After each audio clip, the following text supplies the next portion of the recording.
From the dawn of professional road racing, world-class sports cars in epic competitions, they have raced here at Mazda Raceway Laguna Seca. Today, that spirit of competition is alive and well in the Continental Tire SportsCar Challenge. After the opening 2 rounds in Florida, at Daytona and Sebring, it's time for the warm sun and scenic coastline of California's Monterey Peninsula to again welcome sports car racing to the challenging road course at its world-famous turn, the Corkscrew. It all starts right now, here on Fox Sports.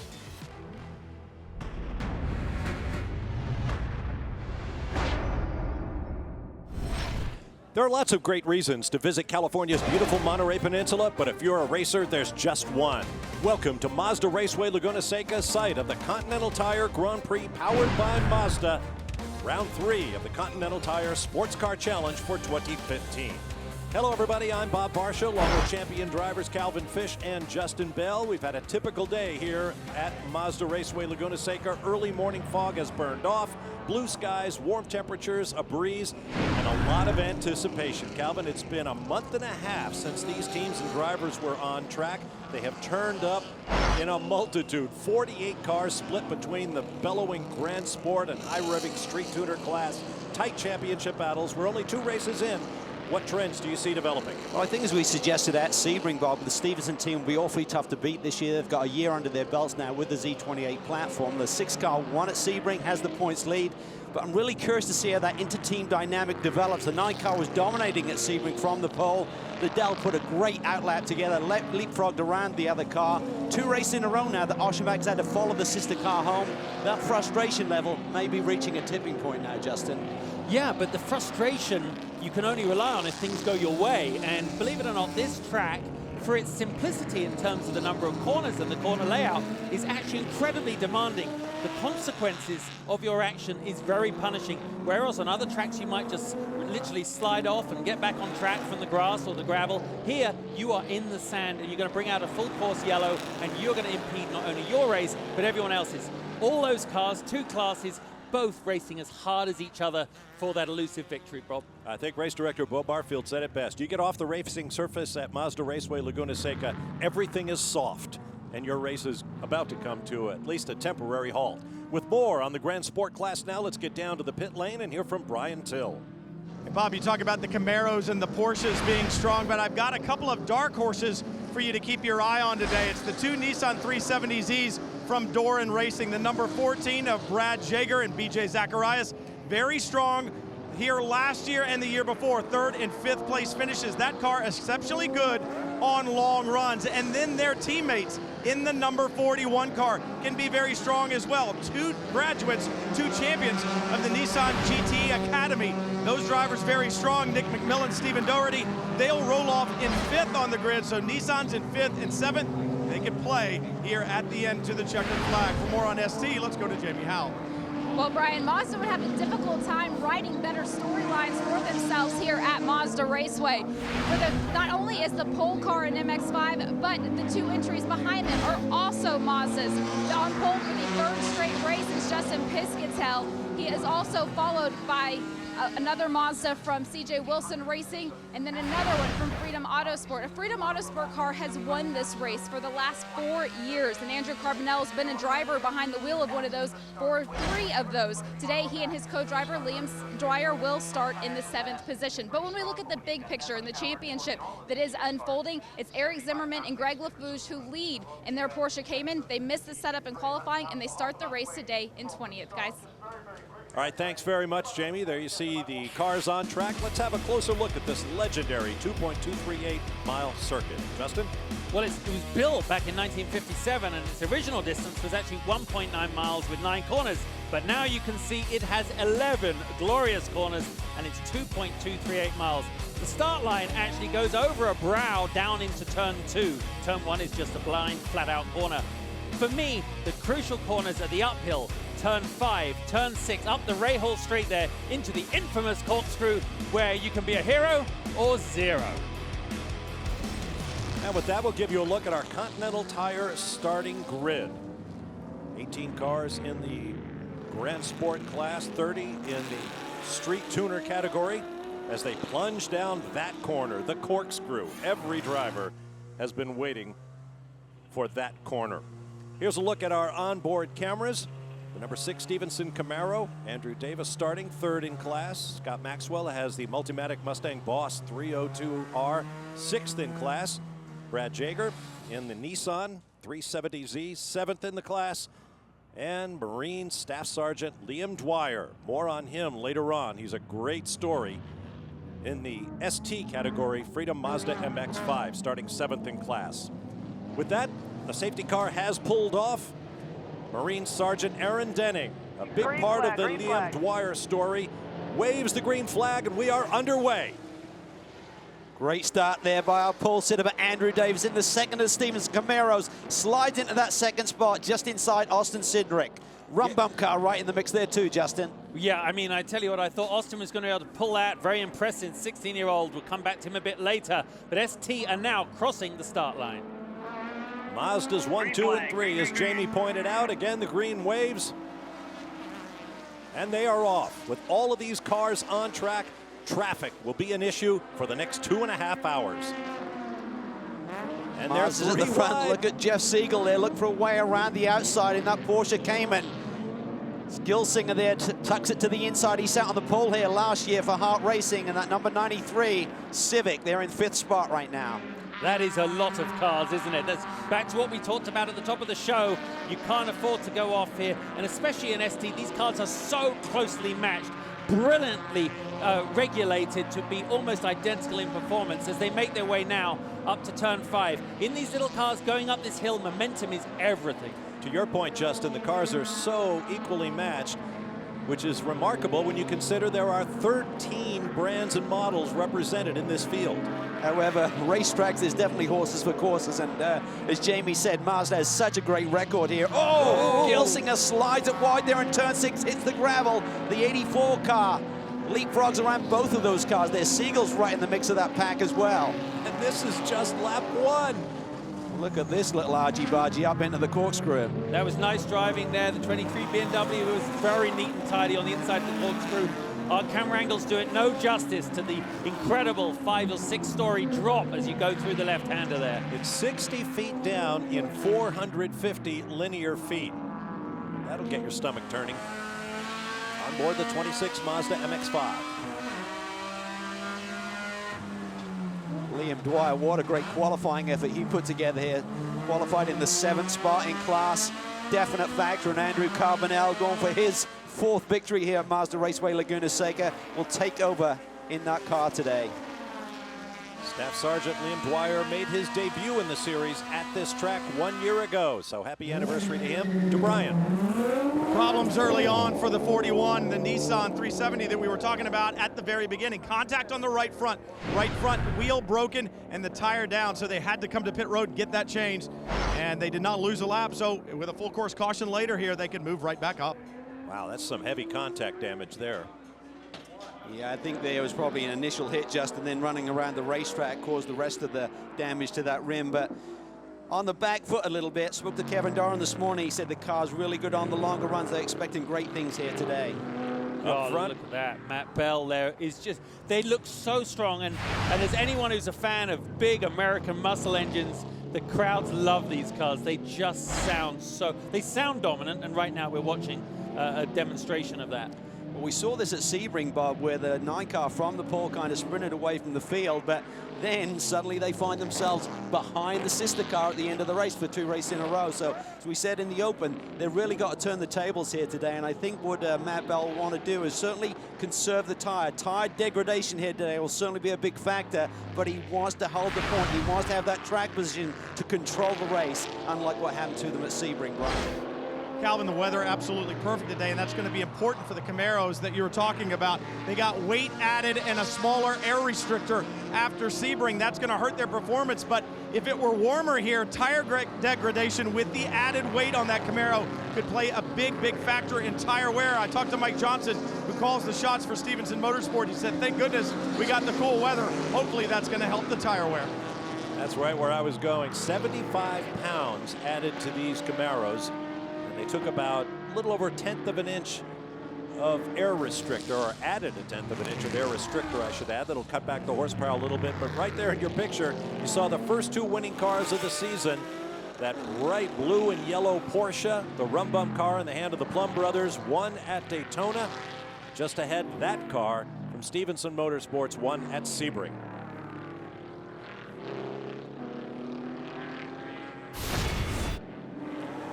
Moments ago, you're on board the number 15 Mustang of Scott Maxwell.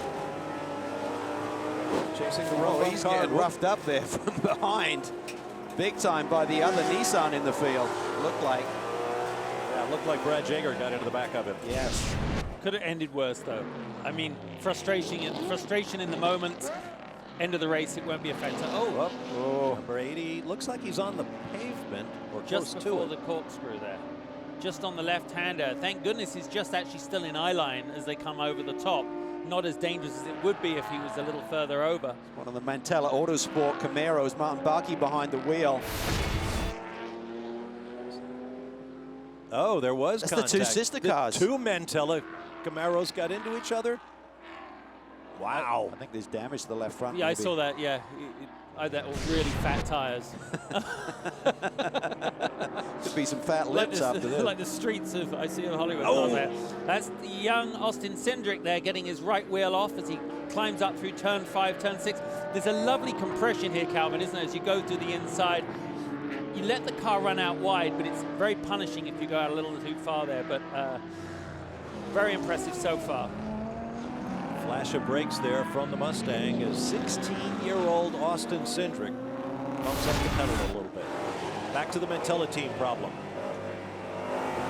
Anthony Mantella, he drops a wheel there, and that corner you talked about comes across the racetrack right into the front of Barkey. Barkey had nothing he could do there. Oh boy. Maxwell watched that develop right in front of him. Back to the ST class. Justin Piscatel started from pole for his second team this year. He's basically a replacement driver in these first 3 races of the year. All he's done is put whatever car he's driving on pole. We'll see later today if he can bring it home. We'll be back.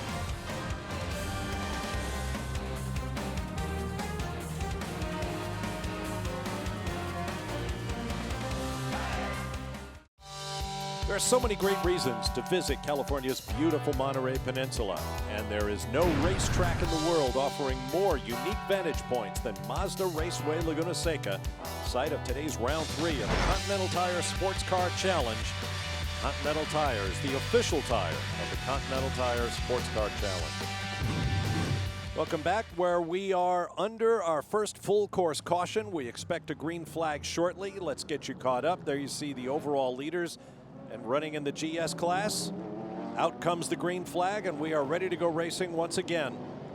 The cause of the yellow flag was a collision between the 2 Mantella Motorsports team cars, which you saw just before we went to break. The number 80 car of Martin Barkey had to be retrieved by the wrecker, and so the yellow came out.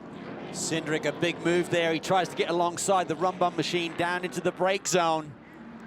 Status quo here. Yeah, he's looking on the inside area. He's going around the outside, inside. I mean, Oh, he's sliding that race car. yeah, but especially, they've already seen Stevenson, both cars show their hands early on, especially the Matt Bell one. Yeah. If you had the chance to gain a position there, you've got to give it a shot, haven't you? I bet no one more than Andrew Davis was going to try and pull a move off in those first couple of corners. But as they wait their way through turn 5 here, definitely we're seeing, even just up the hill, the Matt Bell car pulling out by a couple of car lengths.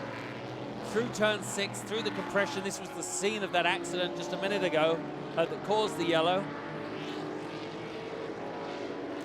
Let's get more on that accident with Jamie.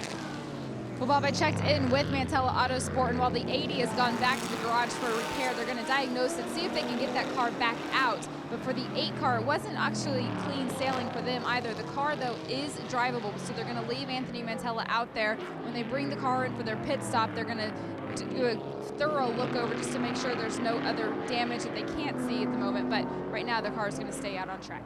Yeah, I mean, the other car took a pretty good pop right in the front of the grille there, so maybe some radiator damage potentially on Anthony Mantella's car. But you know, looking at the front of this pack right now, I think the big question mark for all of the rival teams chasing those two Stevenson Camaros right now is how will those Camaros fare over the longer run, Justin? Everyone said those guys threw a lot of fresh tires at their cars through practice and qualifying to really run good lap times. They're saying, do the Stevenson group really have a good read on the longer runs? And maybe that'll come back to bite them here today. Well, they've had no opportunity to gather that data so far this weekend. Practice and qualifying to shorter runs. So in the weight, that's 75 pounds. We won't really know the effect of that until you're doing a full fuel load. And when it comes to drop-off, that can be exaggerated by that you don't want to see a lack in pace. That's not often where you see it. You see it in the degradation of brakes and of tires. This story will unfold later on. We saw the biggest movers in class, and second in line there was the fall line BMW of Ashley Freiberg, who's sharing that car with Trent Inman, who won this race a year ago in that car, co-driving with John Edwards, who's not in today's race. Inman's had a pretty good 2015 thus far, Calvin. He certainly has. He just got upgraded to the BMW Junior Driver Program. He's going to be doing some VLN races at the Nürburgring over in Germany over the next 12 months, and there's a pretty prestigious accolade to get. He's one of four young drivers who have been taken by BMW. They're going to take them up through the ranks, and certainly for a young American, that's a great honor to have, and he's very excited by that. Exciting. In sports cars, really the only career path that you could say takes you to fame and glory would be to be with the manufacturer. And what a great thing. But we're watching a great battle here, Bob. I mean, we've seen a change in the lead. I'm not sure when that happened, whether it was before the yellow. But Piscatel, as you say, an amazing story, our star qualifier, has been overtaken, and leading now in ST is Stefan McAleer. Stefan McAleer leading that trio of 1 little, 2 little, 3 little Mazdas, leading the way in ST. Seems to be the way. That car is just so suited to the flowing nature of this racetrack. And a lot of the times with these street tuner cars, it's how the gear ratios work for the circuit, Justin. I mean, that Mazda just seems to be suited. It hits the sweet spot of the RPM range, and that's why the car's really good here. It's funny. It is. These corners were here long before the ratios were. So if your ratios happen to work for this corner, if you're in between at the top end of second when really you should be in third, but third's just making it lag a little bit. But right now, you know, if you hit it spot on just like the Mazdas, then that's probably the way to go. Jamie, what do you got? Just an update on another incident. A car that did not take the green flag on the restart was the number 17 from RS1. They actually had to go back to the garage. There was some contact on the right front of that car when they came to pit lane. Spencer Pompelli, the co-driver, told me that it's the radiator. So they're going to replace that, and they're going to get back out here on track. That's a tough break for this group. Remember, they had that brilliant win on debut at Daytona, and had some electrical issues, some gremlins that hurt them at Sebring. They got some points that day, so they felt that they'd really had damage control at Sebring, but this is not the start they needed to round 3 of this championship. Top 3 in ST, Stephen McAleer, Justin Piscatel, and Britt Casey Jr. Now back to the GS battle. This is the battle for second place between Hugh Plum and the Rum Bum Porsche, Andrew Davis in the number 6 Got Camaro. really deep there. Big slide there by Hugh Plum, and this is what we're going to have to look for, Justin. If these cars can maintain the grip, this racetrack is notorious for really, you know, wearing the tires, getting tire degradation, as we call it, and not being able to keep the grip level and the balance of the race car underneath the platform for the drivers, and I think we're seeing that even in the early going here. Yeah, from a visual perspective, you'd say that, you know, Hugh Plum there, it would have the advantage with the dynamics of his car, but it doesn't necessarily mean that. These Stevenson cars are very well planted. But right now, as they make the uphill stretch here, we're watching this momentum corner here. You can see they're sort of holding station. In the tight stuff, you'd think that Hugh probably has an advantage, but I reckon, as you mentioned earlier about the weight they're carrying and everything like this, we're going to have to see later in the stint. Jamie, you've got a little bit more about Hugh Plum and his run so far. Yeah, actually going off of something that you were talking about, Justin, the being in between the gear ratios. That's one thing that Rum Bum, and specifically Hugh, was excited about coming into the race today. The first 2 races of the year, he said, we were stuck in between. We couldn't find the right setup, but today they're not. And they don't have the torque of the big American muscle, but he said they have it right on the ratio, so keep an eye on them. Talk about mechanical diversity. The order in the overall is a Camaro, a Porsche, another Camaro, then a Ford Mustang, a Nissan, a BMW, and then a Subaru. Welcome to Continental Sports Car Challenge Racing. We'll be back.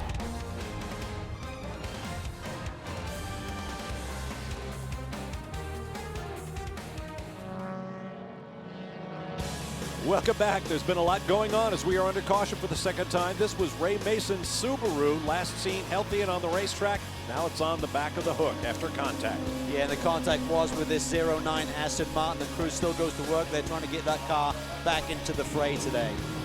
Strategy call here for the 6 car. They thought they were going to go yellow, and Mike Johnson and the Stevenson group always on top of things like this. So they bring one of the 2 cars in.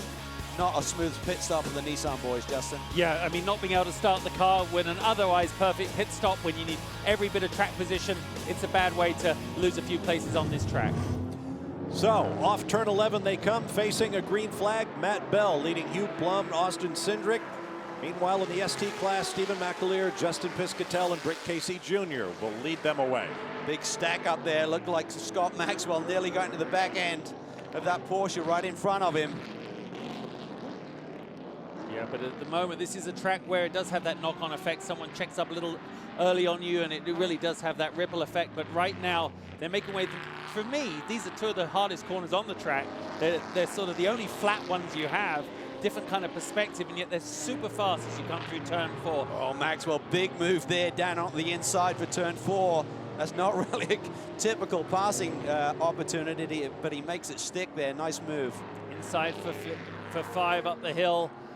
Position at this point is, while everyone's getting their own techniques of getting their cars and the dynamics, getting themselves up to racing speed after that full course yellow. Of course, these cars, more road car based, are easier to get up to speed in many ways on the tires that they run than full-blown prototypes and things. But as they make their way to the corkscrew, Scott's looking pretty racy there, actually. He's certainly got that Mustang working very well. Plunging down through the corkscrew, turns 8 and 9. And then turn 10, one of the more interesting turns on the racetrack. Yes, it's tight, but it is slightly banked. I love 9 and 10, Justin. I mean, everyone talks about the corkscrew, but there's some awesome corners around this racetrack. This is one you try and keep pushing harder and harder, and then really a rhythm. You got to get back over into the ideal spot to set up for this very important corner here onto the front straightaway, where you just want to be able to get the power down, get the steering input out of the car, and get the power down early.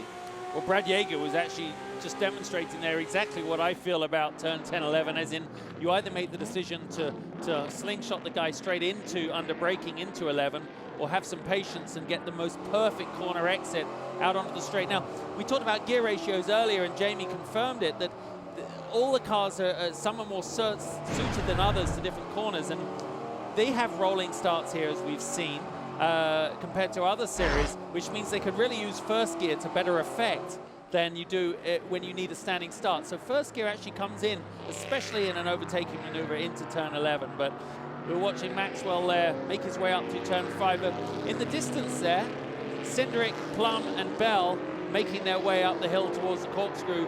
The gap is not widening as much as it was before. No, and I think the man you got to be looking for is Andrew Davis. He's got fresh rubber on that number 6. He's already up to the 8th spot, so he's full of fuel.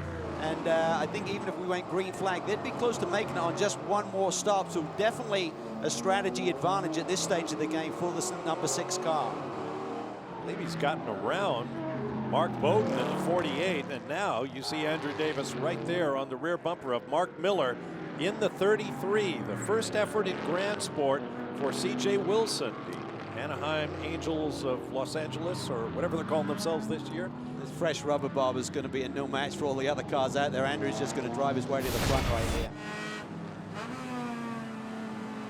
It's the Mini Cooper. Whoa! I think the Mini just got to the point he had nowhere to go. Couldn't turn into the corner because that spot was filled by the Mazda. Didn't look like there was a touch, Justin. No, but you could just tell out of the side window, the attitude of the Mini meant he was heading off into the... And you're sitting there just saying, turn in, mate, because I've got to get into this corner sooner or later. Mark Bowden under attack from the 99 of Rob Eklund Jr. Just behind him, number 14 Nissan 370Z of Brad Yeager. Great to see Mark Bowden back full-time again this year. Did a full season back in 2013, teammate with Brian Sellers. Won a couple of races that year at Indy and Watkins Glen. So He's going to be running with Tony's Kazimits this year for 4Line, of course, the team he owns and operates. Blue and silver Mazda MX-5, Stephen McAleer leading in the class. He's a real talent. Burst onto the scene a couple of years ago, and now the Mazdas are tough, but he could be the man to beat in that car here today. A breakthrough victory at Circuit of the Americas, as I recall. Interesting, you know, these cars, it's ironic, obviously, Mazda Raceway Laguna Seca, watching the Mazdas go around here, that they are so appropriate and suitable for driving around here. Momentum cars, traditionally, when you have a lot of elevation, you have to be more precise with how your turn in, your apex, you're rolling on the throttle, you're easing off the brakes, and you know, people become masters in these cars. And I'd wager that some of our top Tudor Series drivers thrown in behind one of these cars in the top end of this grid, the ST class, would struggle on without a little bit of testing to be quicker than these boys, because they become very handy behind the wheel. Well, you become very specialized in this type of car, and as you say, you can overdrive these cars and you're not going to get good lap time out of them. So it's very technical, this racetrack, and there's a real rhythm and momentum, as you mentioned, Justin, to driving one of these ST cars quickly around this circuit. On board the 26. Over this brow, technically turn 1. Now down to turn 2, the Andretti hairpin. Ian's just doing a great job, really fine-tuning his craft and getting more comfortable behind the wheel. And also fine-tuning his machinery. I know we showed it at Sebring, but he gave me a little tour of the cockpit earlier, and he had the you know, his little red lever to the right of the gear stick, because you get a little bit of knockback, a little pedal fade, and it allowed him to pump up the brake pedal, because obviously his left foot is fixed firmly to the clutch pedal. So he's really using that to great effect here, because you need to have great braking. As he size up Nonamaker there, he looks like he's going to get him at some point. He's definitely all over his mirrors. Let's get to Jamie Howe. Well, another thing I talked to Liam Dwyer about this morning with Justin was his racecraft in general, and he was saying how last year at this time he was trying to get up to speed with just the race traffic around him, and now he's able to really take on the instruction of the coaches that he has. Andrew Carbonell as well as Tom Long have been able to sit down, go through the data, and really fine-tune the way he drives one of these cars. Brian? Down here at Multimatic, Larry Holt calls the shots, and Larry, you got two cars. You got a veteran car, let's say. Scott Maxwell behind the wheel right now. He'll hand off to Billy Johnson. You got Austin Cindric and Jade Buford. How impressed are you with the youngsters, especially Austin Cindric, in the battle that we're seeing him put forth today? Totally. I mean, how could you not be impressed? The kid's 16 years old, put it on the outside pole, and now he's hanging with all these old guys in the middle of a really big battle in third place, holding his own. Like, you know, I'm watching the stuff here in car, and I mean, he's doing a phenomenal job. He's not really risking anything. He's totally in control. I'm impressed. And you got to be impressed. 16 years old, he gets the picture. He knows he's got to hand a good car off to Jade Buford. Well, Austin probably doesn't need to shave. I guess Larry Holt decided he didn't need to either today. Larry has facial hair that's 16 years old. Got a break coming up. There's Staff Sergeant Liam Dwyer in his new career as a full-time racing driver, and there is his buddy, Sergeant Aaron Denning. We'll tell you more about their shared story when we return. Welcome back. At the start of today's race, Marine Sergeant Aaron Denning waved the green flag. A Marine decorated for gallantry in his role in saving the life of his comrade in arms, Staff Sergeant Liam Dwyer. And there is Sergeant Denning waving Staff Sergeant Dwyer into the pits. Watch the way the Freedom Autosport team helped Sergeant Dwyer out of the car with his prosthetic left leg, lost to an improvised explosive device during one of his many tours in Iraq and Afghanistan. There they share a special moment, but I suppose all military who've been in combat share a special bond, but between these two Marines, that bond takes on a whole added dimension. So we were on a large-scale operation that day to go clear a Taliban stronghold. And the first compound that we got to, the team that I was on, we went in to search the compound for Taliban activity. And on our way out, I stepped on an IED that took off my left leg immediately and severely injured the rest of my body. As I made my way towards Liam, I thought I was making my way towards a dead body. I've never seen any human being so grievously wounded and still alive. And I knew I was on the clock. I knew that unless I got tourniquets on him, that he was going to die right then and there. On the battlefield, while we were waiting for the helicopter to come and medevac him, he was telling me all about his cars and where he races and how excited he was. He's going to go home and race. Sergeant Denning is an outstanding Marine, truly the epitome of what a Marine is. And the more we've talked, after injury and everything, the more we've gotten to know each other, the better we've gotten to know each other. So that friendship has just gotten stronger and stronger over time, which led us to having him here watching me race this weekend. It's really hard to explain what two people who've gone through hell, basically, how close that bond is. For him to see me at my lowest point and now possibly at my highest, racing cars, obviously it's pretty awesome for him to see this, and pretty awesome for me to have him here to show him what he allowed me to do. The things he's doing and this team is doing, they're not just doing it for the sport of racing. It's an inspiration to everybody, to every wounded veteran, to get back on your feet and keep fighting for your dreams, whatever they may be. And Liam, we just watched the feature explaining the close bond between you and Sergeant Aaron Denning. To have him out here participating with the team today, what does that mean to you? Oh, it means a whole lot. Aaron obviously was the guy that saved my life in Afghanistan 4 years ago, almost to this day, May 22nd, 2011. And to have it come full circle like this, it's kind of ironic. He helped me in Afghanistan to save my life, and now he's helping out me here on the team. So it's like he doesn't give up helping me. It's pretty awesome to have him here. And he's talking to the team right now. Aaron, if we could get a quick word. I know being out here, this was a dream moment for you, but to actually take place with the team, were you expecting this? What was that intense situation like? I wasn't expecting it, and the team actually asked me yesterday, yeah, you want to be part of the pit crew and help us out? I'm like, yeah, absolutely. And I didn't think they were really going to follow through on it. I showed up this morning. They're like, you ready? Here's your gloves. And I'm like, oh God. So I made them go over it in detail, what they expected. I was just worried I didn't want to mess it up. But it's really amazing to just take a small part in this team and help him race. It's truly a blessing. And guys, one other note on this duo. So Liam is going to retire from the U.S. Marines at the end of May. And his friend Aaron, he's going to retire 2 weeks after that. Thank you for saying that. It's a great story, and if you'd like to know more about the bond those two gentlemen share, check out an article on the internet written by Marty Smith in November of last year. It is an amazing story. Our race leader and leader in the Grand Sport class is the number 9 Stevenson Camaro of Matt Bell. There he is. Hugh Plum in a bright Porsche 911 runs second, and then 16-year-old Austin Cindric in a Ford Mustang in third. We'll take a break and return to Mazda Raceway Laguna Seca. Well, it's been 22 years I've been racing cars. Watch Andy Lally. He looked like Superman charging through the middle. Andy, the former Sprint Cup Series Rookie of the Year.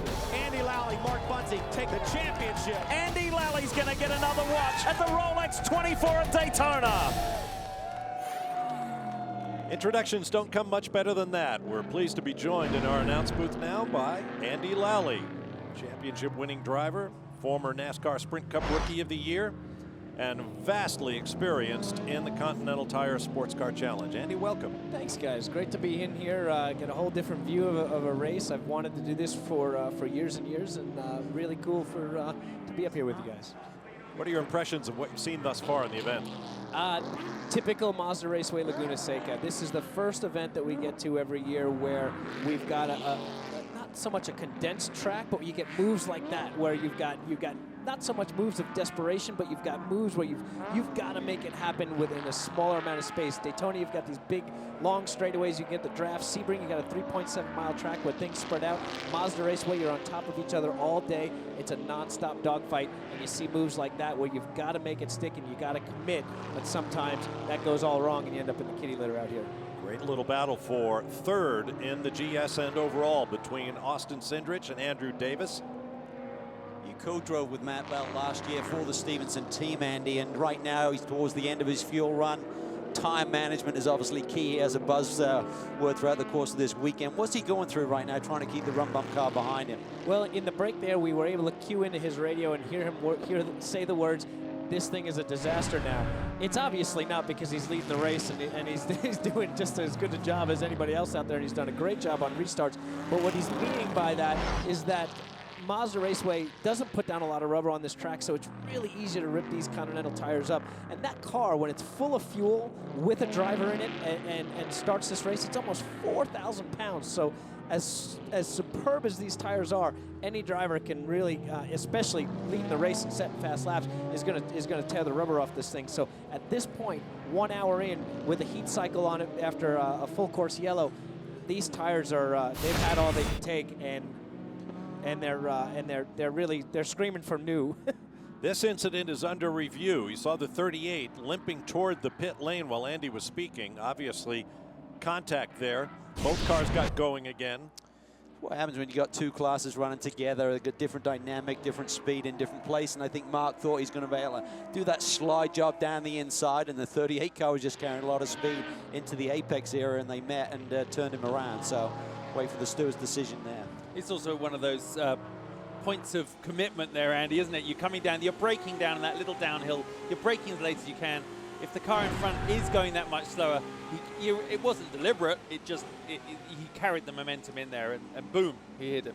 Every year we see this at Mazda Raceway, because it's usually one of the first tracks that we get to where we get this this condensed field like that, and it's definitely definitely a problem that we see throughout the race, and as we're going to see, the 48's going to get a drive-through for that incident. Top of the corkscrew. Cindric there having a little look to do pretty much the same thing. Thought the better of discretion, better part of valor there, and he'll just set him up to go through turn 10. He'll go down probably into 11. And, you know, right now, at this stage of the race, he's running so well at the front there. You know, he's in the top 4.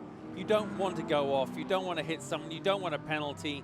And the stewards, especially, this is, you know, it's a big race, and this is the first big race of the weekend. So, you know, everybody's on their game in terms of monitoring on-track action, and especially when the effects of an on-course sort of collision can really cause a yellow flag. So no one wants that. So penalties will be dealt out if you hit someone else badly. Andy, we spoke at the top of the show about the inter-team dynamic. I mean, the 6 car leads the championship, got that win at Sebring. Robin did a great outlap there, which really leapfrogged him around.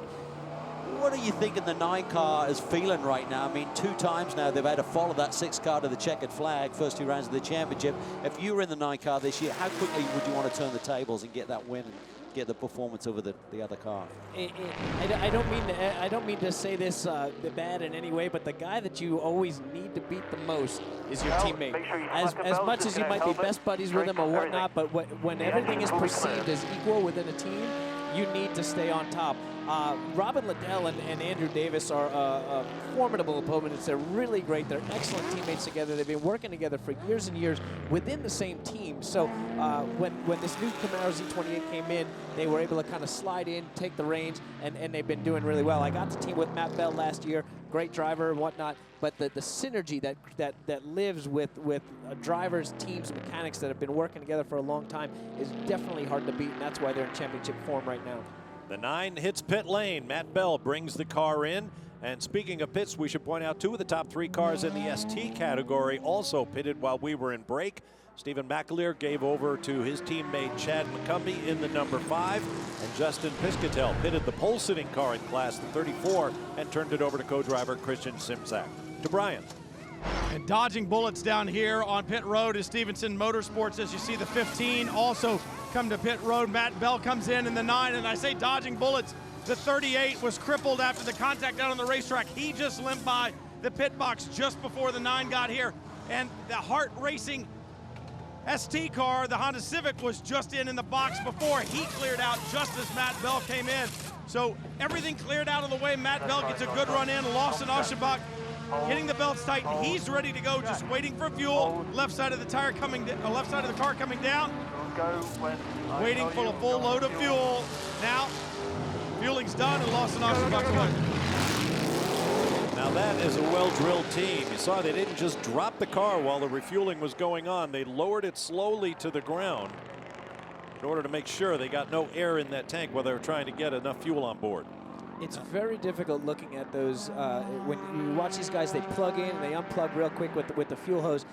That is super difficult. The spring tension on those redheads, the way they plug in there, it's tough. So if you just drop that fuel and that guy just comes out and has to put in, it's not just that half second that you lose. It's getting the fuel back in and back out. It's a couple seconds, and a couple seconds at Mazda Raceway could be first or second. Okay, we're seeing the run bum hit pit lane right now, the run bum machine. But would you rather be in the 6 or the 9 car position right now, Andy? Obviously off strategy with the 6. The voice that we heard was Chris, the 9 cars engineer there. He's calling the strategy for them. Mike Johnson made a great call with the 6 there. Early on that yellow, anticipated the yellow going to come out for the Mantella car, dove in the pits. They are absolutely in the catbird seat right now. They've got fresher tires, more fuel on board. They're going to have to make a shorter final stop because they're going to be able to go further, and that's going to be key. To Jamie. Run Bum now on pit lane. Hugh Plum will climb out. His brother, Matt Plum, will get strapped in. That other driver helmet you see, that is Nick Longy. Matt's longtime co-driver, now the team technical director, assisting with the driver change. Talk about a well-oiled machine. This Run Bum team is certainly that. The core of this team has actually been together since the end of '05. Well, the whole team has been together since 2010. And in a series like this, there's a ton of turnover. It's so rare to have a group of guys that work so well together. Fuel complete, Continental tires on, they're out, right? Adding a well-oiled team as well. Jade Buford taking over for 16-year-old Austin Cindric. Cindric a little slide through the pit box. The fuel hose still able to reach, and now Jade Buford out on track to close. Good job for the teenager. His father, Tim Cindric, is president of Penske Motorsports. He's got quite a racing education and a great young talent. Leader in ST. As round 3 of the Continental Tire SportsCar Challenge continues to unfold from Mazda Raceway Laguna Seca here on Fox Sports.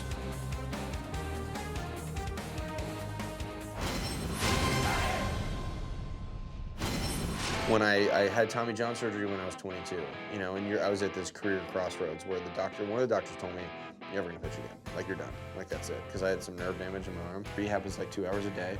I'm like, I'm bored as hell. I need something to do. And my mom, when I was a kid, told me, if all you can talk about is baseball and video games, you're gonna be the most boring date ever, and no hot chicks are gonna wanna date you.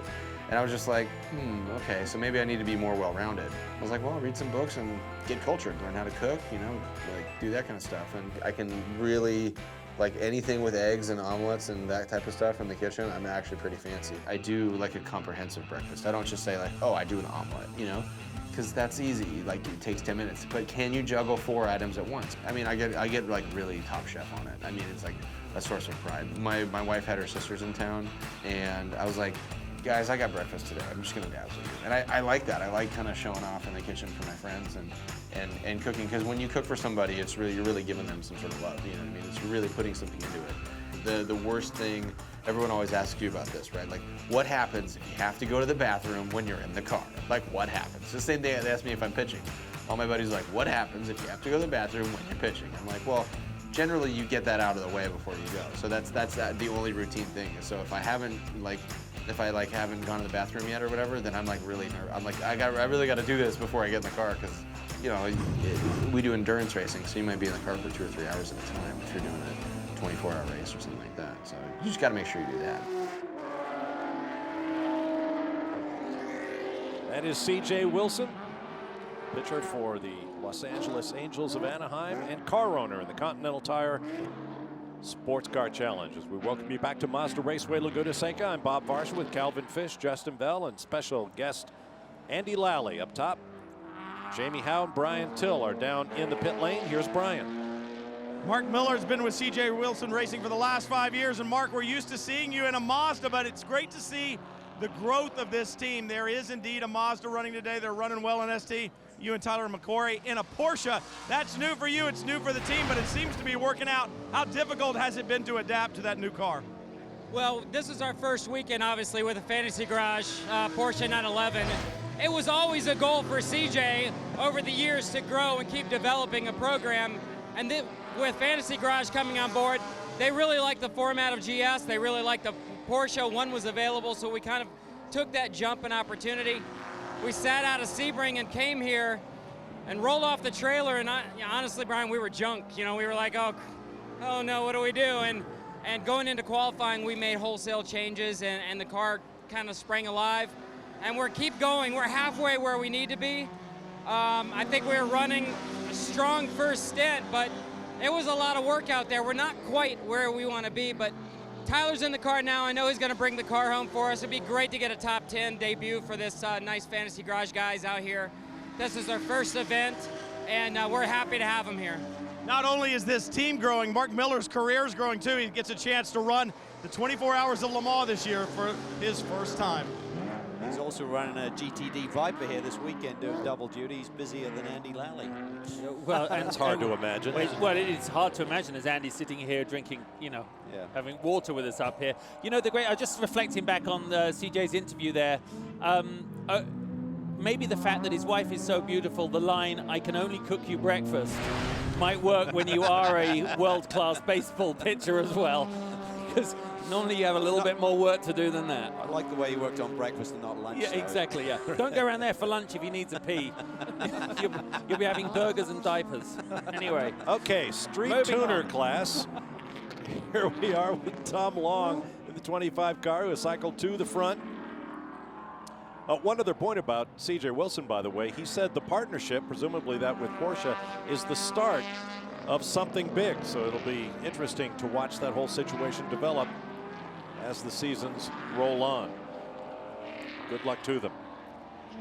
Well, imagine that, Freedom Autosport, Mazda's leading ST, Bob. Shocking. By a chunk right now, too. We'd seen them start the race, the three of them pull away. They qualified 1, 2, 3, pulled away.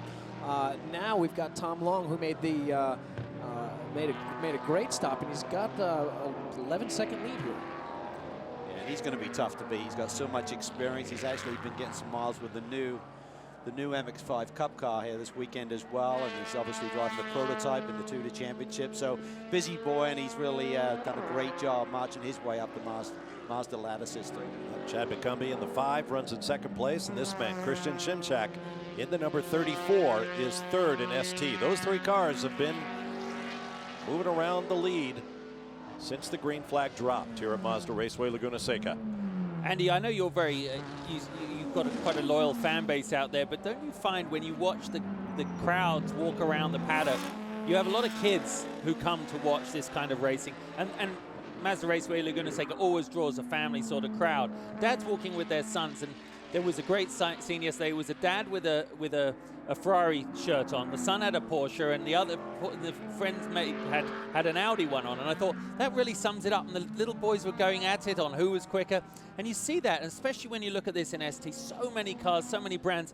Watching that Mini out there with McCumbee in the number 5. I mean, a Mini racing around here. Do you love that about this racing series? I always tell people that in any race car that I've ever driven, I smile more in the Continental Tire Challenge Series because you've got such an array of manufacturers, and almost, you know, there'd be some people that might be a little narrow-minded and say that doesn't belong with this. In the Continental Tire Series, it doesn't matter. It is this mixed match of every single manufacturer that you can think of out there, and the series, I don't envy this position. The series has a very tough job to make them all competitive and do that. That the teams have to do their part too, go home, do their homework, do their adjustments, do their testing, do their development, and get these cars quick as they can be. But we come to Mazda Raceway Laguna Seca, we put 46 of these guys, we cram them onto a 2-mile track and let them go at it, and we see some amazing things. I was saying I smile a lot. It's because I see some awesome racing and then I see some crazy things happen here. I've often compared this, and it's not anything but a compliment. But this is like a real life Grand Theft Auto. Sometimes there's some amazing things that happen in this series, and some amazing driving. And we see talents. I mean, we're going to hear of Austin Cindric for years and years to come, and he's going to remember today as one of his best drives in one of the biggest races that he's ever done.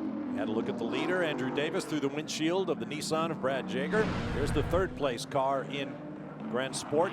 These top 3 cars on a very different strategy to the remainder of the GS field, Bob. They took that early yellow and topped up with fuel. They're going to need to make another pit stop, but I definitely think right now if we stay green, they're in pretty good shape here, Andy. we're hearing that the 6 car is going to be coming here in real soon. As we spoke about earlier in the show, Andrew Davis, Mike Johnson made the call right when they saw the first Camaro with contact out of 6. They dove in the pits. They're going to be the first team to make their last stop. That is a super, super important detail to pay attention to in any sort of endurance race, any race, period. It puts them in a good position that if they make the stop and then they go yellow, they're in the best spot possible. Everybody's going to cycle through. They're going to go right to the front here. So it puts them safe, which is where the points leaders always want to be. These guys are leading by just a narrow margin over the Porsche of Plum and their teammates with Matt Bell and Ossenbach, and they've made a really good call coming into this year. Got another break coming up. Pit stop's expected on the other side, so we'll take a break and return. There's a message to the tire changer. You've only got one tire. How can you have the wrong tire? We'll be back.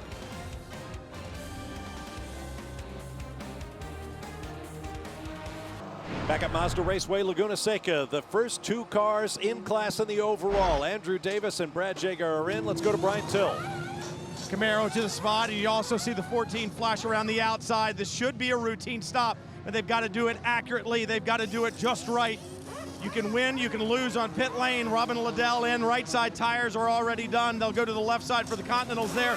VP Racing Fuel going in, and just ahead of them, the Doran Racing Nissan 370Z getting the same treatment, driver change, 4 tires and fuel up there. Stevenson Motorsports, Andy Lally said it, you want to be the first to make that last pit stop. That's exactly what's happening down on pit road right now. Liddell waiting for fuel. They got to get every drop in, and then they will be away. Jamie? Waiting on fuel. Even though we just saw 13 of Run Bum Pit not long ago, they're going ahead and playing this same strategy, bringing it in right now. They're going to top it off with fuel. Will be a quick stop, though, because as I said, they were just in not very long ago. They will not need Continental tires. Fuel only. Get every drop out of it. Fueling's complete. They're done. Yeah, they had to come. They had to follow the 6 car in, because if you go yellow, they're going to be a little bit shy on fuel. So great call. I mean, I like the call by Mike Johnson in getting that 6 car in when he did so. The run bump didn't do it, but Vardy always on top of the game, Andy, in terms of strategy, and realized, well, they played a little bit better hand, but I'm nearly matching it by bringing my guy in right now. Absolutely. That's the best reaction they could have had. Joe Vardy's been around the block for years and years. I've learned a lot from him just watching his pit strategy calls through many different manufacturers that he's run in the past, and he's a smart guy. It's cool to see the battle of wits between Mike Johnson and Joe Vardy here on the stand, and then the battle of their drivers back on the track. And it looks like we're going to set up with an hour to go with quite a battle here. I always love it when you tour the paddock and chat to the teams, and you see some of the teams who don't necessarily always get the strategy right. I say, just follow what Vardy and the Stevenson group do. If they're coming, don't question it, just come with them. They're typically on top of it. There's the Run Bum Machine winners in Daytona at the season opener. Credit the Stevenson crew for their strategies as well, because as the 6 made its stop, Robin Liddell, now behind the wheel, emerges in 4th place. Their teammates, the 9 car, Lawson Aschenbach, rotates to the race lead. They have their bases covered. This is really setting up to what we saw sort of in the middle of the first stint here, where we've got the Camaro that's going to pull away here a bit on the good tires, and at the end of that run, we saw Plum really giving the 9 car, the 6 car a run for their money. So it'll be interesting to see what the Porsche does. And I think for the 9 car, they've got to make a call, I think, now, because if Lawson is not running the lap times, keeping him out there a couple of seconds off the pace of the guy who just got fresh rubber, they're just going to go deeper into that hole. Absolutely. Right. Top of the brakes through turn 6, which is tighter than it looks. We can't count out these Mustangs either. You know, Johnson and Buford sitting 2-3 in really good position here. Plunging down through the corkscrew. Less than an hour to go here in round 3 of the Continental Tire SportsCar Challenge. We'll take a break and return to Mazda Raceway Laguna Seca. Andy Lally, thanks for being with us. We'll be back. Back at Mazda Raceway Laguna Seca, race fans, IMSA has an all-new app featuring the Tudor United Sports Car Championship, the Continental Tire Challenge, and coverage of other IMSA series. Check it out for live streaming of races, in-car cameras, live audio, full timing and scoring, follow a specific manufacturer, all the latest news and videos on teams and drivers, and details of each race event. Download it now. Welcome back to round 3 of the 2015 season of the Continental Tire Sports Car Challenge. We've got a great dust-up going on right here between Jade Buford's Mustang and Robin Liddell's Camaro. Yeah, and Robin's been pretty frustrated. He feels that Jade's been pretty aggressive as he now makes that move down to the inside. And the thing he's got to be factoring is his teammates as we go full yellow here. That might have been real close when you made the move, so it's going to be your call. I think he was clear before we went yellow there. Mike Johnson's questioning whether he made the pass before we went yellow. The reason for the yellow is the 09 car that had the incident earlier on with Ray Mason, rear end damage. Maybe it's a consequence of that, but big question mark now is for Lawson Aschenbach, our leader of this race. Does this yellow get him enough fuel save, Justin, to maybe stay out? I mean, he pitted, I think, with 1 hour and 13 to go. These cars go about an hour, so there's a lot of fuel save he needs to make. And we understand that the 9 car were setting up for a pit stop, so maybe this yellow has kind of scuppered their opportunity to dive down pit lane. You certainly know that depending on your point of view, a full course yellow at this stage of the race is either a blessing in disguise or a curse. We will see that, but we're watching here the setup for the overtake up the hill. I know that he was getting very frustrated, gave him a little love tap there, which enabled him to get alongside. You said, Calvin, to me, oh, look, it looks like he backed off. It looked like it was side by side up the hill there, but I think he actually did have to ease off. I think the thought of going side by side, Liddell thought discretion better there on the way up the hill. And also from the steward's perspective, they may be looking at, well, you've got that position by, you know, using a little fender on him, so he's thinking I'm going to maybe get the call to give it back anyway. So he's in a prime position here. He's on a totally different fuel strategy to the 3 cars in front. He's got to be smart, use all of his experience and patience right now to let this race win come to him. Unfortunate place to pull over there. I said right at the start of the show, there is nowhere here you can go off or park up that you are not going to bring out a full course yellow.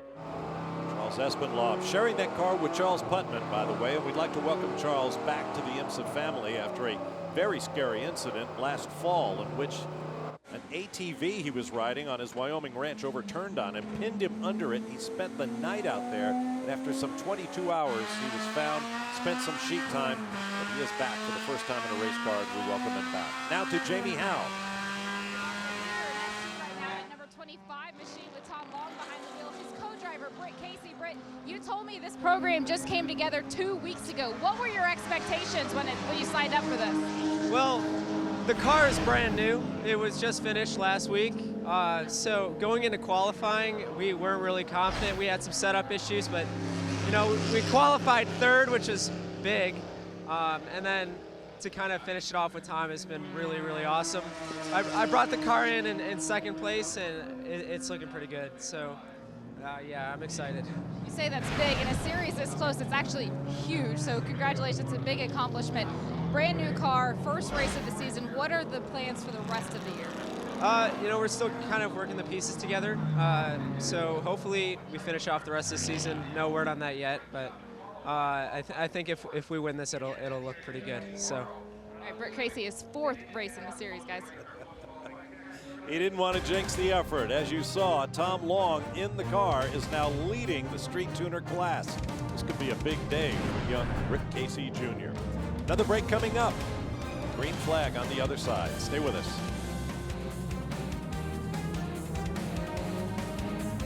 "36 minutes remaining in round 3 of the Continental Tire Sports Car Challenge for 2015, the Monterey Grand Prix, and we are green once again. Well, Lawson Aschenbach holds the point right now. The big question mark for him is fuel, but here comes Robin Liddell, his teammate and assister, number 6, right down, right on his tail. He has fuel to get to the end, as does the Rumba machine that sits there in the 3rd spot. Well, you called it right at the beginning, Calvin. His track position is very important for those teammates. Neither of them want to be victim to any in-team instruction towards the end. Team track position will hold. But I tell you what, Matt Plummer's looked mighty sporty in that last stint between yellows. So I think there's a lot of game left in that. But we're seeing those 2 Chevys just stretching their legs straight out of the box. BJ Zacharias in the number 14 car, he's got a different sort of problem. The shift knob has come off the shift lever, in his hand. Now, he's only got about 35 minutes to go in the race, but you use it a lot. Look at that shift lever.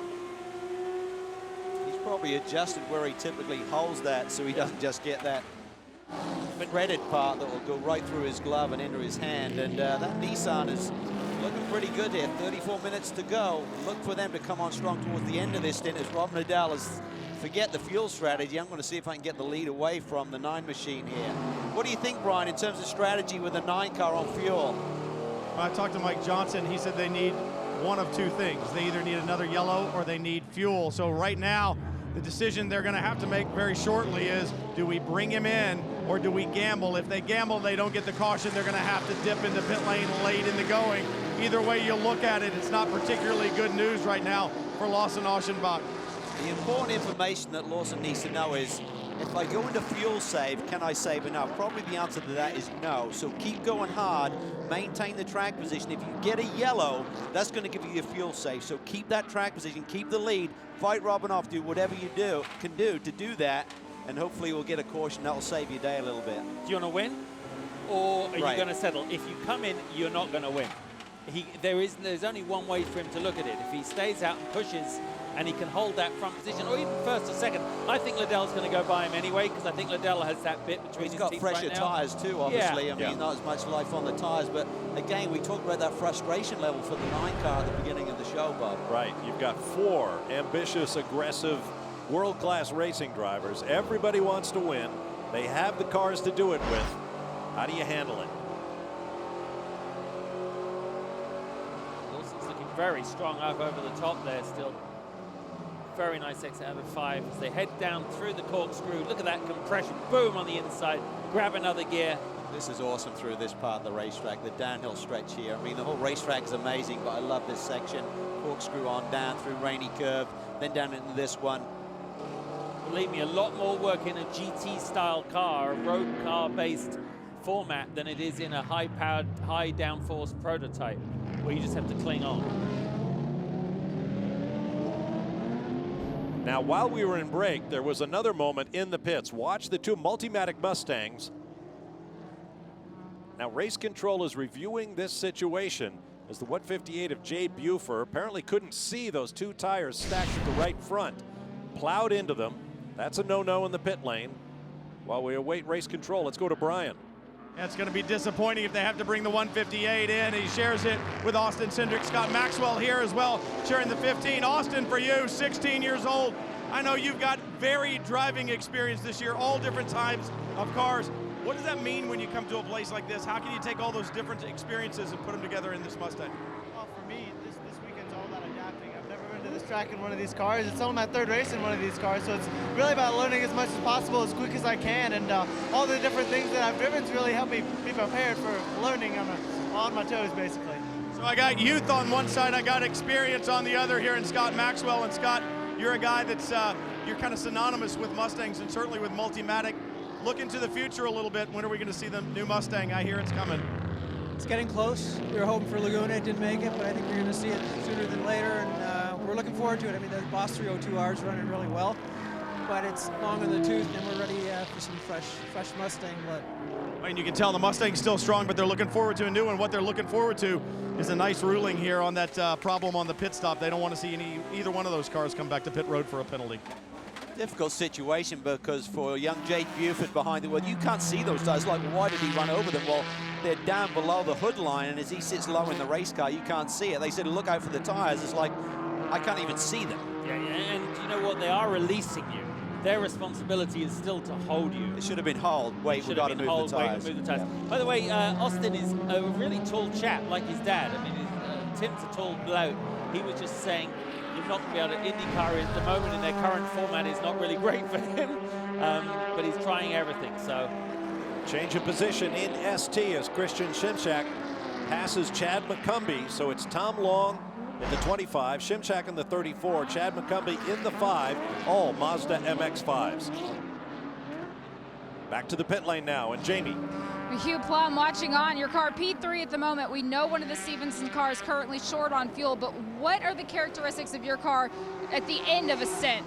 Yeah, so at the end of the stint, you know, taking care of this car is absolutely the key to the end of the stint. And, you know, I can't think of a better person to have in the car where we are right now with 30 minutes to go, my brother Matt, and, you know, a great car with the Rum Bum guys putting that together. So We talk a lot about the tire wear and managing those.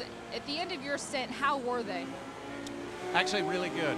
You know, we pushed, but we didn't push 10/10ths. We were, that was the plan. Take care of the car, bring it in, no scratches, you know, good brakes, and the tires were fantastic. Continental tires were awesome. So. All right, we'll see what happens at the end. Thank you. All right, we have the word from race control. There will be no action taken on that incident in which the Multimatic Mustang of Jay Buford plowed through a pair of tires piled in the pit lane. Meanwhile, here's another look at that pass. Christian Simshak over Chad McCumbee for second in the street tuner class. We've got action all the way around this 2 1/4 mile circuit.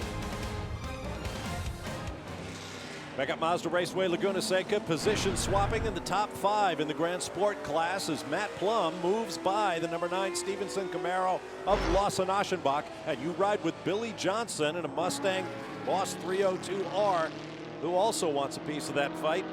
He goes by Aschenbach as they approach the corkscrew. Well, Aschenbach was leading this race when we went to the break, so this fuel mileage issue is really starting to bite him big time.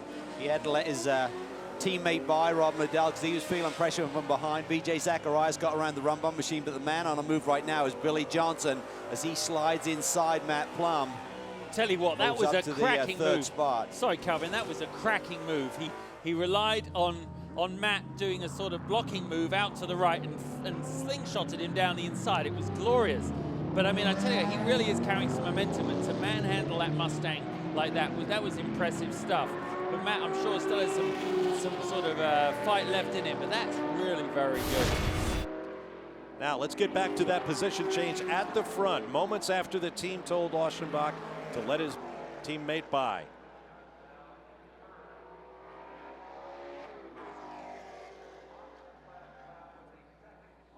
Yeah, he'd got the call. Next time by, let Robin through, and then a little bit later, Aschenbach had a moment down into the brake zone, getting around that ST car that you see in the background. I think he was going to actually run right into him. He had to release the brake pedal down into the brake zone for turn 2.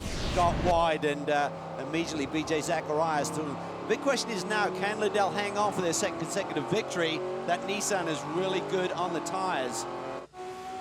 Well, I mean, at the moment, we're having nice, clean, fast racing. The traffic's cooperating. Everyone's really got into their groove. So even when you catch someone up, you're really not losing a lot of time. But as you say, BJ is driving really fast right now. Brian.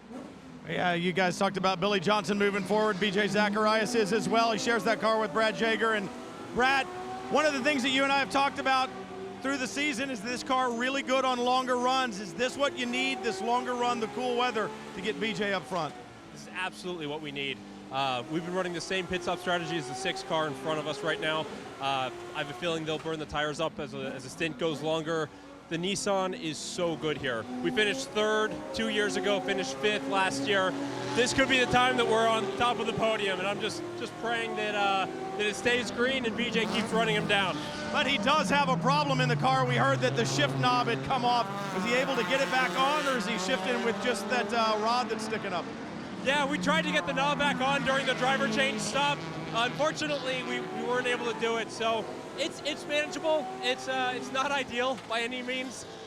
When I lost the knob initially, I was going into the corkscrew, and I went down to do the downshifts, and it felt like the entire gear changer just disappeared. I didn't know what was going on, but once you get a couple laps, you get the hang of shifting with just the base, and he should be good. He's doing a great job hanging on, running quick laps. That's what we need. Of course, when you're running up front, those little things don't bother you nearly as much as if you're just plodding around in the back. Right now, Zacharias moving forward. Look at this battle in ST, Bob. Oh, boy. This is on fire right now. Mazda's now run 1, 2, 3, 4 in class, and there are the 2, 3, 4 cars. McCumbee, Simshak, and Carbonell. This is for a great, oh, excuse me, this is for the lead. That's Tom Long in the 25. So it's Long, McCumbee, and Simshak. Carbonell sits back in the 4th spot. So Freedom Autosport looking for their 5th consecutive victory here at Mazda Raceway Laguna Seca. Carbonell, who sits 4th, as we see a yellow. Full course caution with 18 minutes to go. Wow. Okay, so it's going to give our leader, Rob Liddell, a breather on his tires, but let's take a look and see what happens here, the reason for the caution.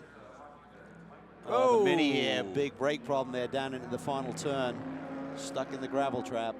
That's what we were talking about at the top of the show. If you get off the racetrack, that gravel is meant to slow the race cars and the motorcycles that race here at Mazda Raceway Laguna Seca. So now this is why Oschenbach is going to be so frustrated, because they went into damage control mode. Save fuel so you don't have to hit pit lane and really plummet down the order. If they'd kept him hard at it, then you get this yellow. This could have been the fuel save they were looking for, so it's a tough call. Let's go to Brian.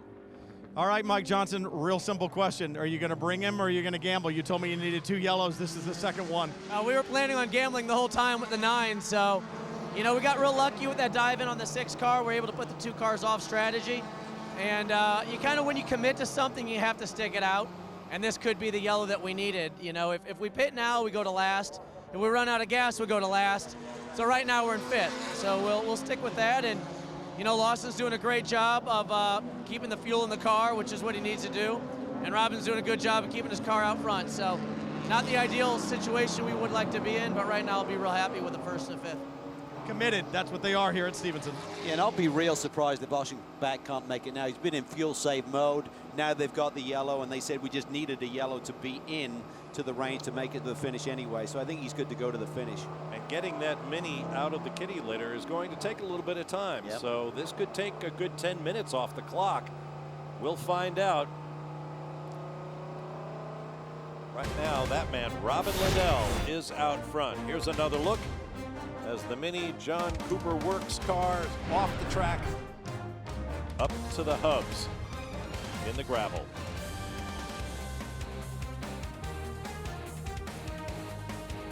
Green, green. Got about Just under 13 minutes remaining here at Mazda Raceway Laguna Seca as we go green once again in the Continental Tire SportsCar Challenge. This is going to be awesome. BJ Zacharias looking to put the pressure on Robin Liddell, but don't count out Billy Johnson in the mix there, and that Mustang sitting in 3rd spot as he slides it through turn 2. Yeah, but you don't want to, you know, you've got to be aggressive right now. This is the closest you're going to be from now to the checkered flag to each other. So, and you still don't know if there's going to be another yellow. There's apparently talk of a little bit of argy-bargy out there, a little touch and push, but that's just racing right now. You're going to have drivers complaining on the radio that they're touching each other. I'd say no harm, no foul right now, Bob. Camaro, Nissan, Mustang, Porsche, all up front of the top 4 positions. 12 minutes to go. Well, Liddell's been feeling under the weather a little bit here this weekend, but the adrenaline pumps when you're leading a motor race, Justin. You can dig deep. It's amazing what you can pull out when you have to. Yeah, but if I was Zacharias in that Nissan, I would. You got no saving, no conserving. There's no nothing in terms of the and he runs wide. He runs wide in the rainy curve. Yeah. Zacharias just missed the apex there a little bit, and I'm sure he's looking all in his rearview mirror as Johnson just throws it in. He's going down the inside. He's looking at the inside. That's good stuff, that is. Tell you what, Billy's looking very sporty today, isn't it? That last segment of the race. Well, he's an absolute stud behind the wheel of this Mustang. We've seen him score so many victories with this brand over the last few seasons. The ST battle is heating up even further. That's Tom Long, Chad McCumbee, Christian Shimshak, and Andrew Carbonell. Just waiting to use that line that Chuck Dressing, our spotter, used this morning in the meeting, Bob. Shimshak redemption. There he comes. Oh, he used that little hash line there. That is one that the stewards will be looking at. They basically told everyone in the driver's meeting you can't really use that painted line there that separates the race. And they touch coming off turn 2.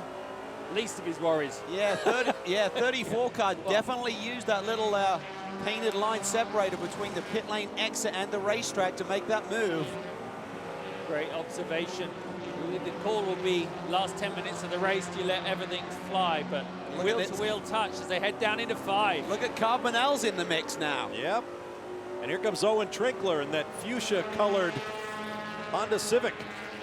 Remember, when you're running cars, oh, okay, he's out wide there. Chad McCumbee just on the outside gets immediately past.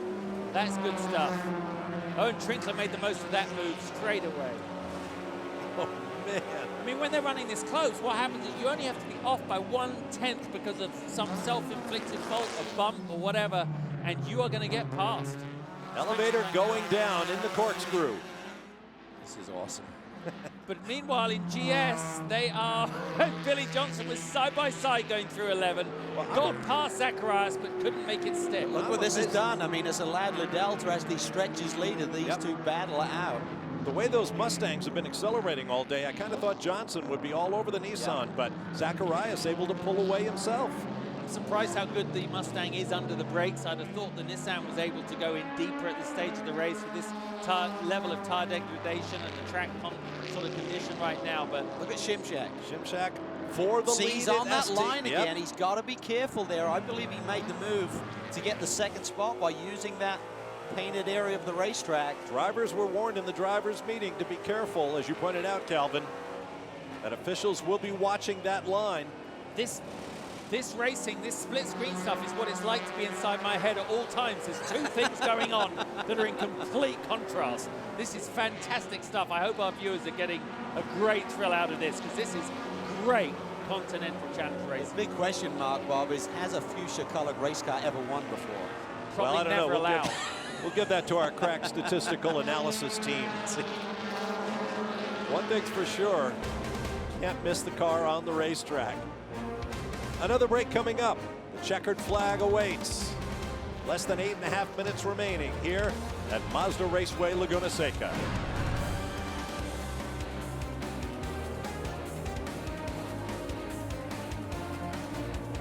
Back at Mazda Raceway Laguna Seca, coming up on 6 minutes remaining here in the Monterey Grand Prix, powered by Mazda. We've got action for the lead in both classes, Grand Sport and Street Tuner. There you see Robin Liddell holding Billy Johnson and BJ Zacharias behind him as we turn to our Continental Tire race recap.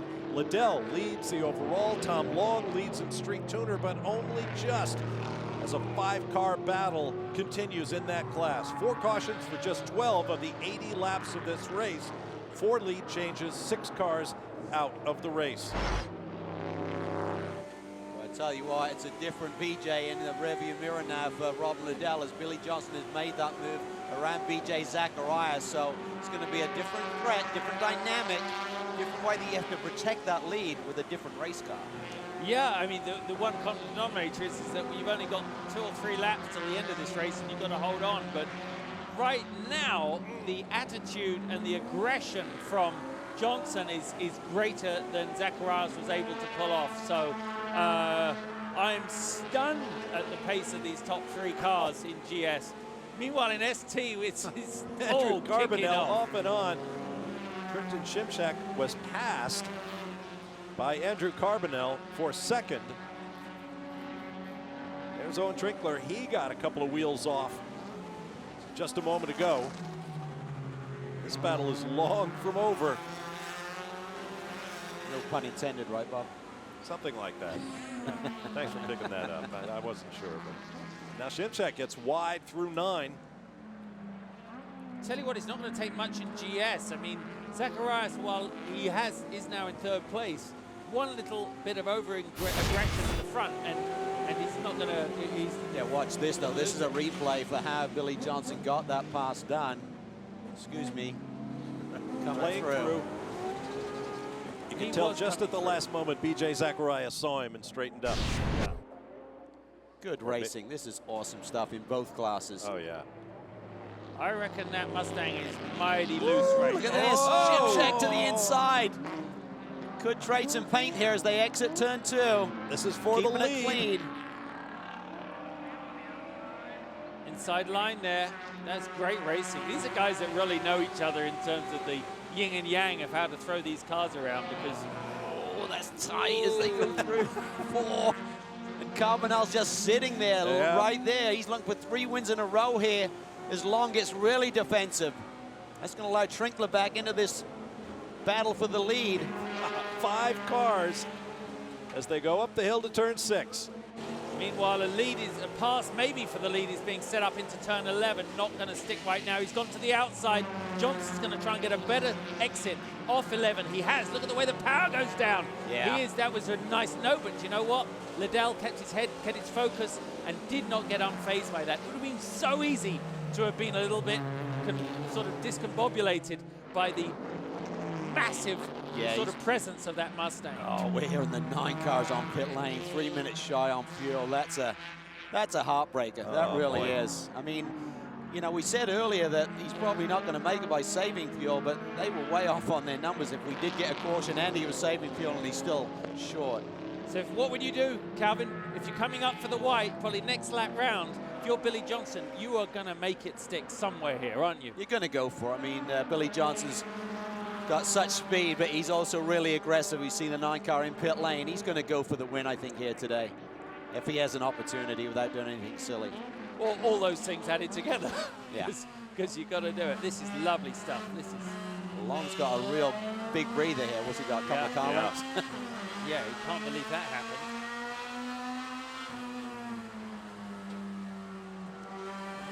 Carbonelli is going to probably really try and work on this up into 5 if I was him.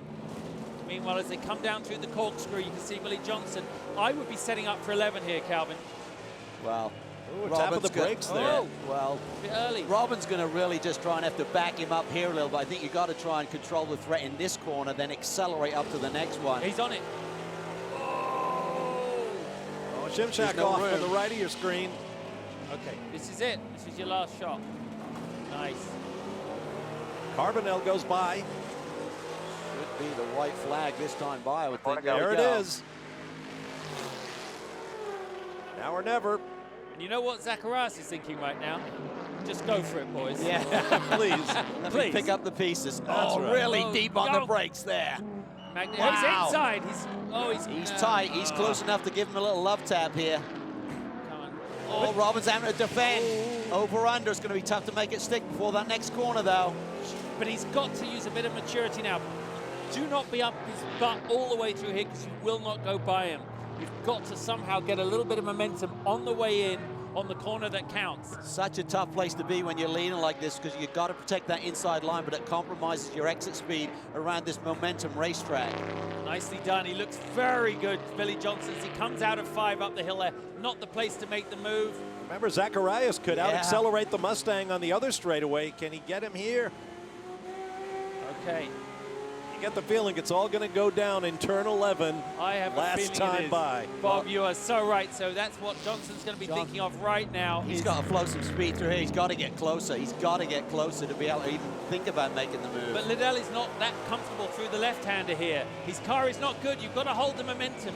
Back off a bit, Billy, so you can get fast through turn 10. Here's 10. Jilly would love this race too. Jilly Bonds. Come on, this is it. Can he stick it? He's looking. No. Look down the inside. Sprint race up to the finish line here. Oh. It's a drag race to the checkered flag, but it looks like Robin Liddell will hold off Billy Johnson and BJ Zacharias in a great race. And Andrew Davis played his part as well today. Great opening stint, running in the second spot, dived into pit lane. Great strategy called by Mike Johnson as we see the battle in ST. Freedom Autosport looking for 5 in a row. They run 1-2. Not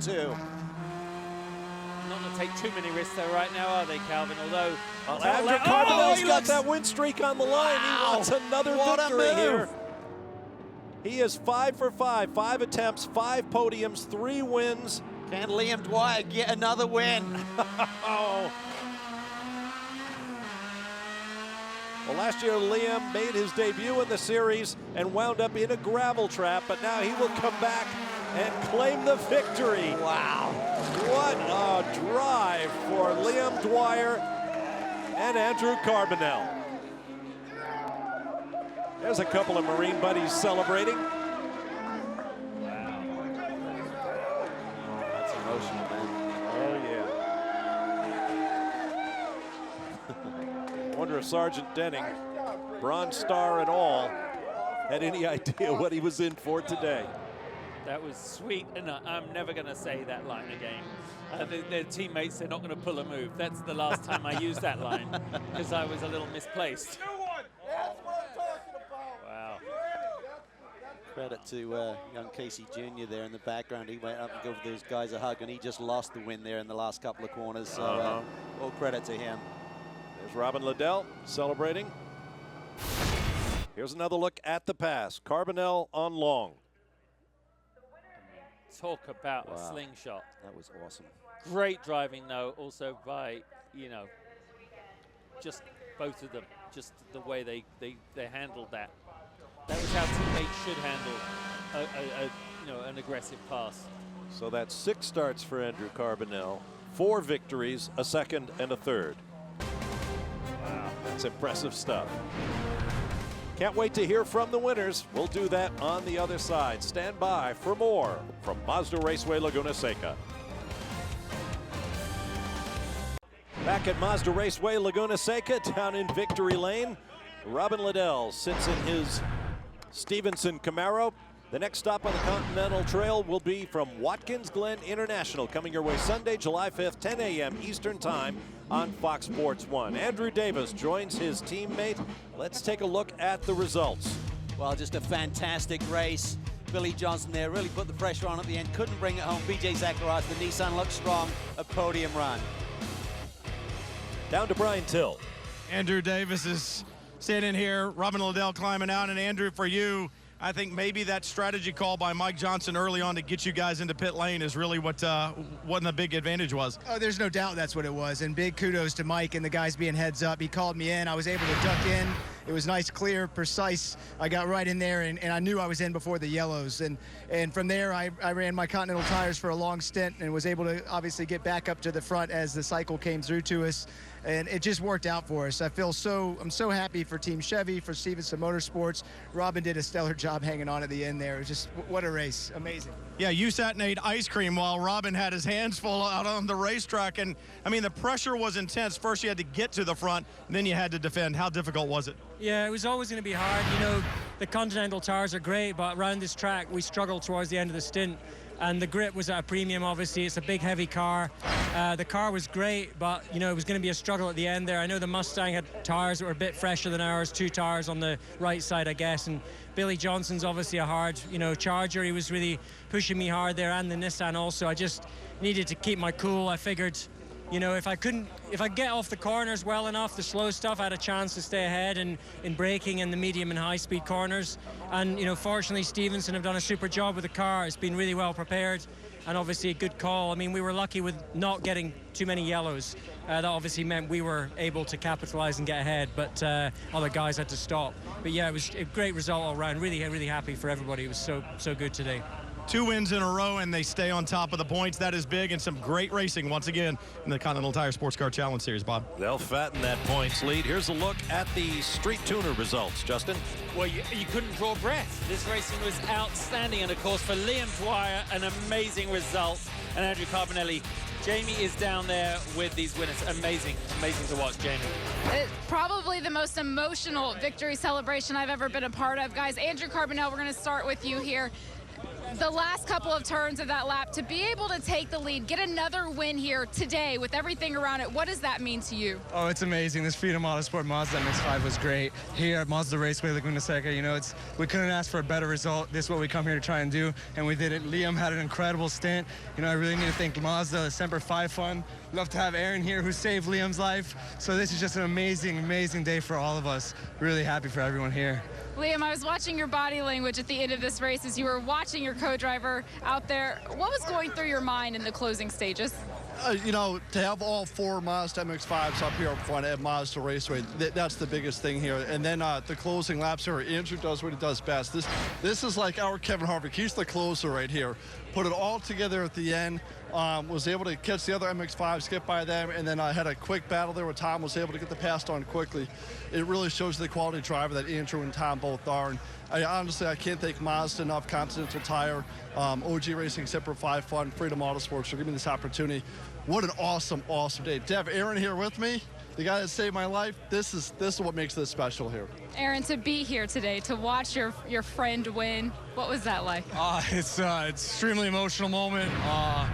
I couldn't have, it's like something out of a fairy tale to go from seeing him when he got hurt and being there that day. to seeing him and his team out on this track and the hard work and dedication they put in and everything they do for other veterans. I don't have words to express what I'm feeling right now. Mom Lori also here to watch on. Very emotional, guys. Go celebrate. Congratulations. Thank you. Celebrate indeed. Boy, oh boy. Here's a look at the Grand Sport Championship standings after 3 rounds. Well, we talked about the frustration for the 9 car in the first 2 rounds. That continues here today, finishing off the podium and dropping further behind their teammates. And in Street Tuner, a 4-way tie at the top of the points. Wow, what a day. And from this legendary track, it's on to another one. Watkins Glen International. Once again, coming your way Sunday, July 5th, 10 a.m. Eastern Time on Fox Sports 1. We'll see you there. In the meantime, for Calvin Fish and Justin Bell, as well as Jamie Howe and Brian Till, I'm Bob Varsha. Thanks for joining us. So long for now from Mazda Raceway Laguna Seca in Monterey, California.